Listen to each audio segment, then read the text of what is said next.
नमस्कार बच्चों, आप सभी का स्वागत है। आज मैथ्स का पेपर कंप्लीट हो गया। उम्मीद करता हूं कि आप सभी का एग्ज़ाम बहुत बढ़िया गया होगा। और जैसा कि आप देख रहे हैं कि मेरे पास भी क्वेश्चन पेपर मिल गया है और देखते हैं कि आपके एग्ज़ाम में क्वेश्चन किस तरीके के आए थे और उनके उत्तर क्या हैं। तो लेकर के आए हैं इस वीडियो में हम आप लोगों के लिए आपके एग्ज़ाम में पूछे गए प्रश्नों के उत्तर। तो चलिए स्टार्ट करते हैं। पहले क्वेश्चन में देखते हैं कि 5005 का अभाज्य गुणनखंड है, तो इसका जो सही आंसर होगा वो ऑप्शन नंबर 3 होगा।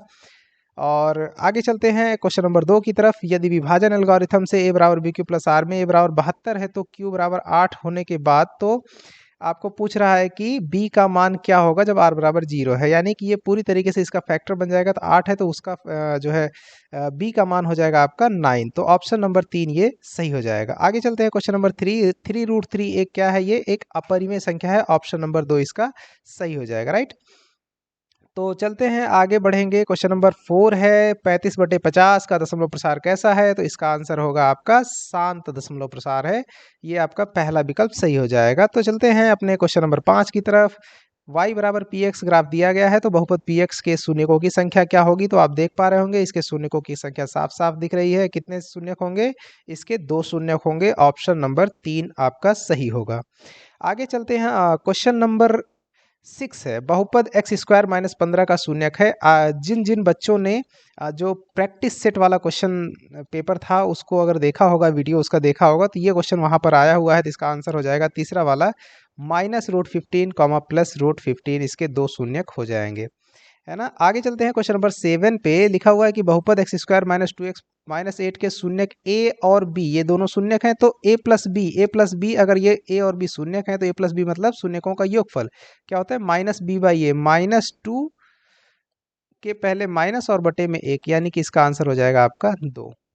राइट, आगे चलते हैं क्वेश्चन नंबर 8 की तरफ। तो क्वेश्चन नंबर 8 देखिए, जब दो चर वाले रैखिक समीकरणों का आलेख प्रतिच्छेदी रेखाएं हैं तो इस तरीके से प्रतिच्छेदी रेखाएं बनेंगी और यहाँ पे एक उभयनिष्ठ बिंदु मिलेगा। यानी इनके से हलों की संख्या कितनी बन जाती है? सिर्फ और सिर्फ एक हल। आगे चलते हैं क्वेश्चन नंबर 9 में। दो समीकरण दिए हुए हैं, रैखिक समीकरण युग्म दिए हुए हैं, इनका अनंत हल होगा। हल होने का मतलब है कि ये जो रेखाएं हैं, ये रेखाएं कैसी बनने वाली हैं? ये दोनों रेखाएं कैसी होंगी? समपाती रेखाएं प्रदर्शित करेंगी।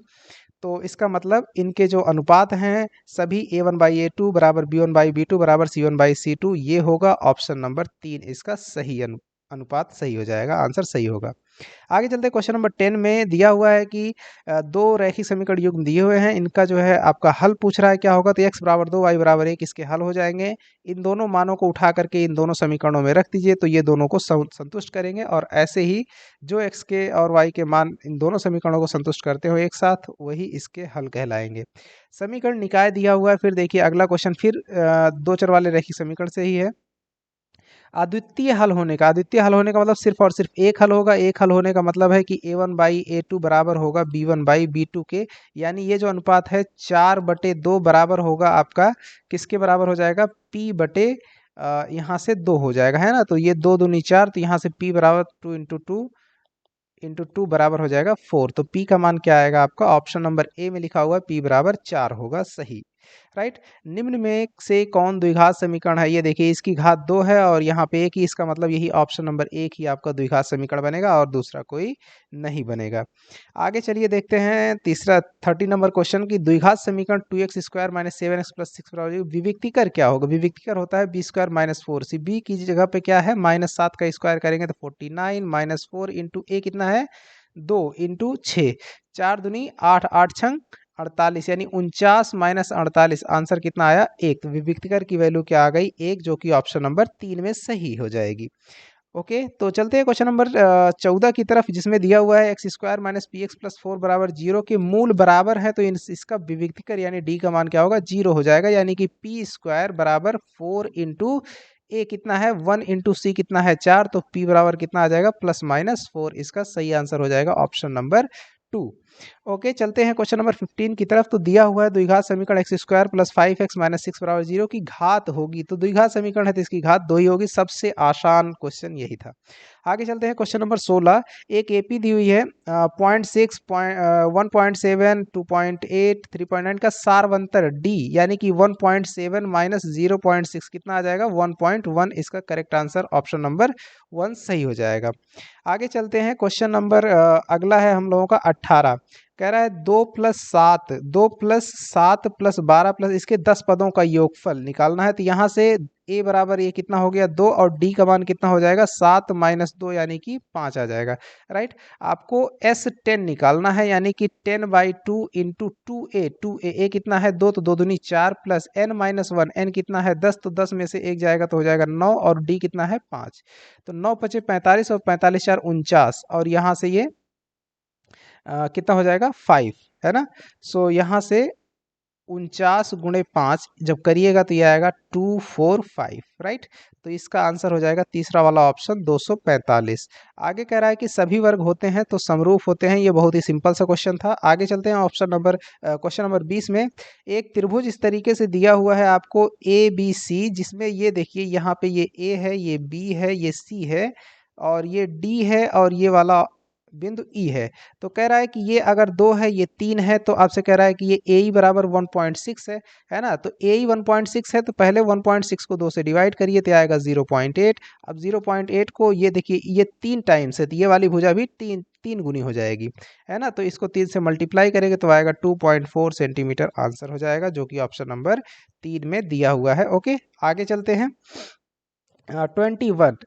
दो त्रिभुज है ABC और DEF सिमिलर हैं तो BC और EF, ये देखिए BC है और यहाँ पे EF है, ये दोनों संगत भुजाएं हैं। इनका अनुपात 3:5 है तो क्षेत्रफल का अनुपात हो जाएगा 3/5 का होल स्क्वायर यानी कि 9/25, 9:25। ऑप्शन नंबर 4 सही हो जाएगा आपका। चलते हैं 22 नंबर में। बिंदु ये 0 0 मतलब मूल बिंदु से इसकी दूरी, तो इसका मतलब है वर्गमूल के अंदर में 9 + 16 यानी कि 5। इसका ऑप्शन सही हो जाएगा 5 इकाई।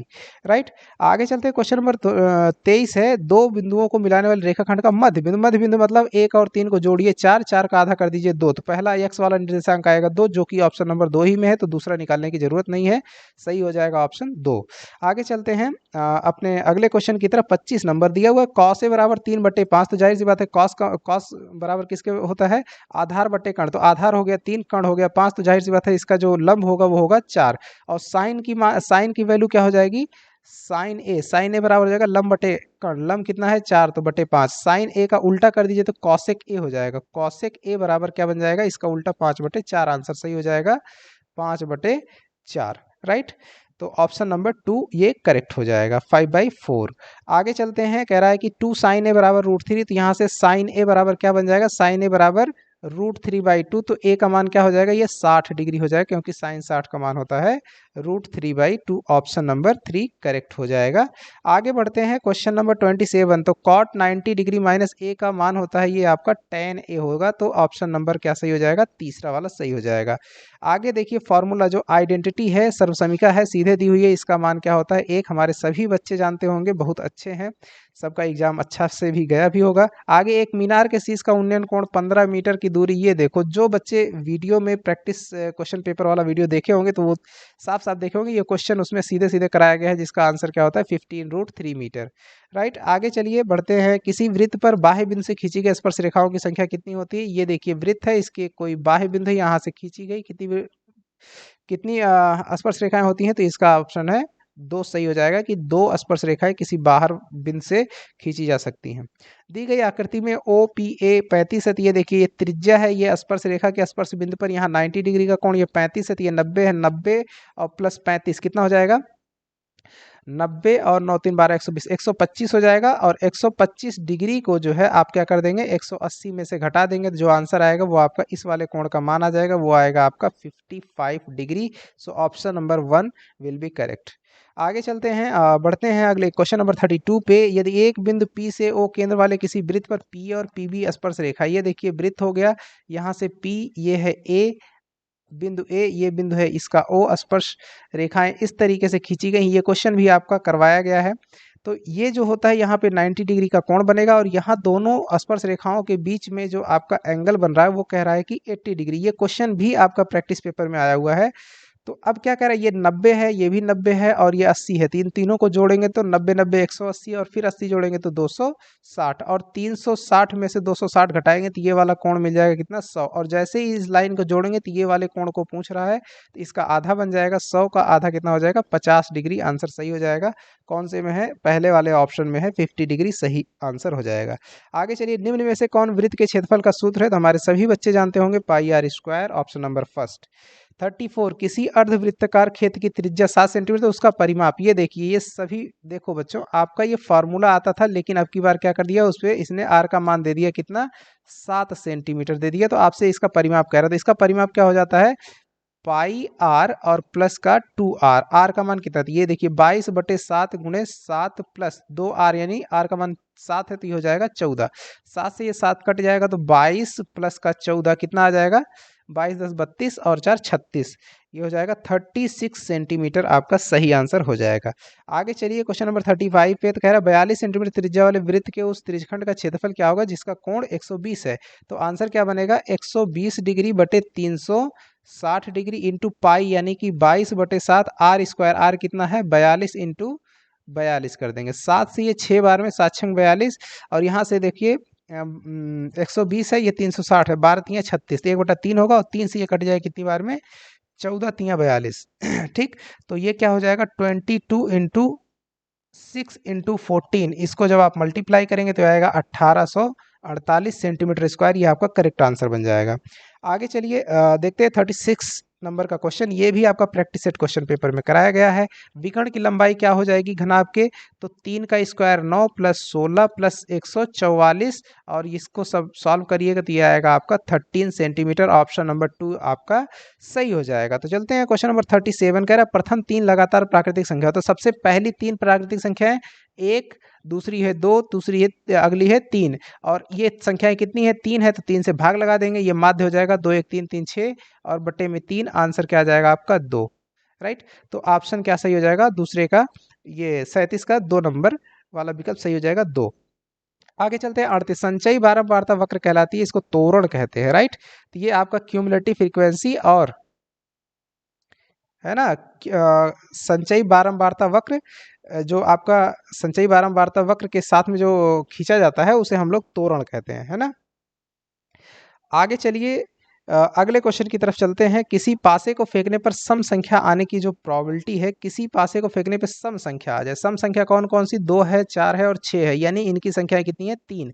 तो ऊपर में 3 रहेगा और टोटल एक बार पासा लुढ़काते हैं तो जो सैंपल स्पेस है वो आता है 6 बार, तो 3/6 यानी कि आंसर हो जाएगा 1/2, इसका ऑप्शन नंबर 4 आपका सही हो जाएगा।